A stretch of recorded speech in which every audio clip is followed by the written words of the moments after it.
The 2018 annual meeting of the World Economic Forum opened on Tuesday at Davos, Switzerland. A year ago at the same place, Chinese President Xi Jinping made a keynote speech on multilateral cooperation. After that, he traveled to Geneva and delivered a speech to a rousing audience on building a community with a shared future for mankind. In 2017, Chinese President Xi Jinping's visit to Switzerland showed the world Chinese wisdom and confidence. Xi delivered the speech at the UN office in Geneva titled, "Work together to build a community of shared future for mankind."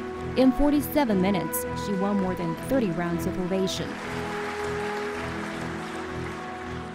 让和平的薪火代代相传，让发展的动力源源不断，让文明的光芒熠熠生辉，是各国人民的期待，也是我们这一代政治家应有的担当。中国方案是构建人类命运共同体，实现共赢共享。 It was an honor for the Palais, for the United Nations office here in Geneva, in Europe. In his speech at the UN office in Geneva, he reaffirmed that China will stick to the path of multilateralism and safeguard UN charters and related principles. At the 2017 World Economic Forum, Xi's address beamed the much-needed confidence into the global economy amid grave concerns of rising protectionism and uncertainty. In February, the 55th UN Commission for Social Development approved a resolution that called for more support for economic and social development in Africa by embracing the spirit of building a human community with shared destiny. It was the first time that the UN resolution incorporated the important Chinese concept. Increasingly, building a community with shared future for mankind has become a remarkable goal of Xi's diplomacy.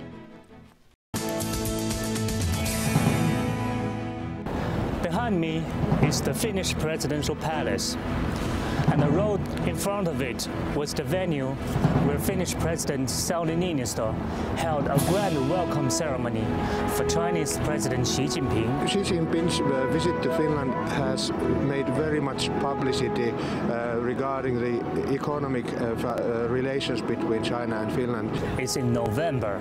A cargo train packed with electronics, clothes, pulp and paper departed Kouvola in eastern Finland towards Xi'an in central China.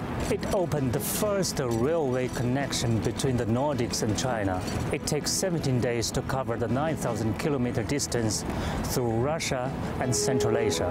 China and Europe is now leading the work for better climate and greener values. So we think that President Xi's visit to Finland was extremely important. For China, stronger China-Finland ties will contribute to a community of shared future. Here is Mar-a-Lago, and this is the place where Chinese President Xi Jinping met with his US counterpart Donald Trump in April 2017. Among the consensus the two presidents reached during their two-day summit, the most notable part, the so-called 100-day action plan, which have already brought with lots of tangible results.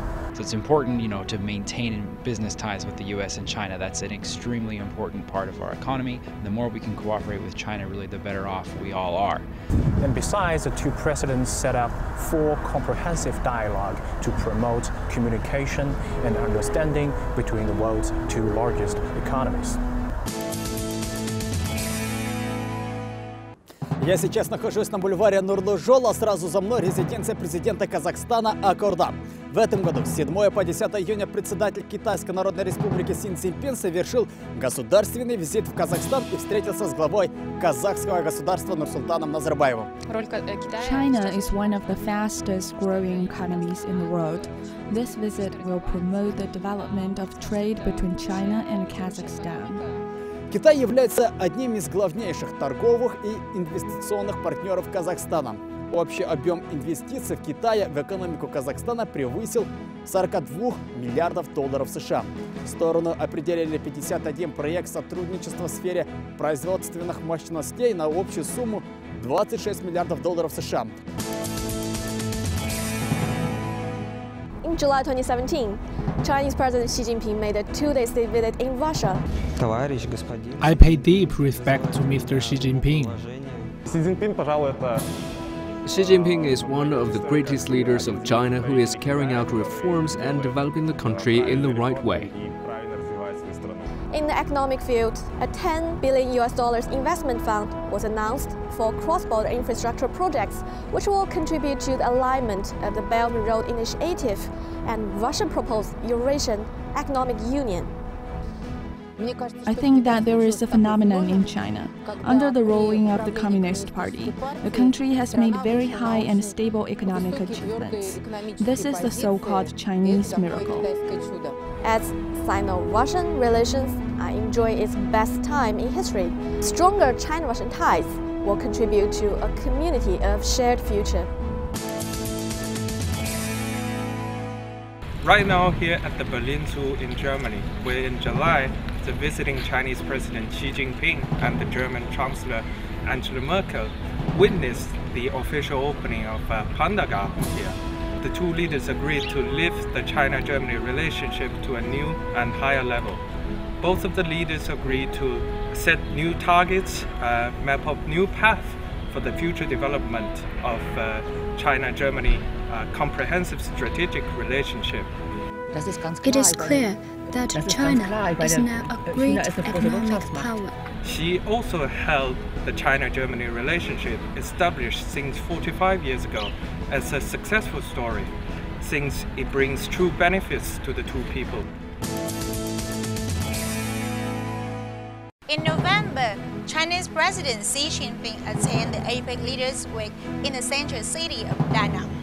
His tour also included a state visit to Vietnam. The leader witnessed the signing or the handing over of a total of 19 cooperative deals.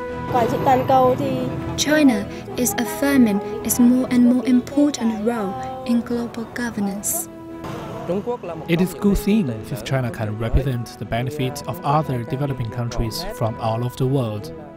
For China, stronger China-Vietnam ties will contribute to a community of shared future.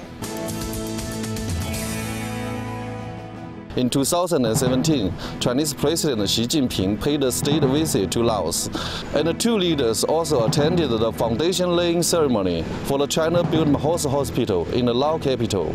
For China, stronger China-Laos ties will contribute to a community of shared future.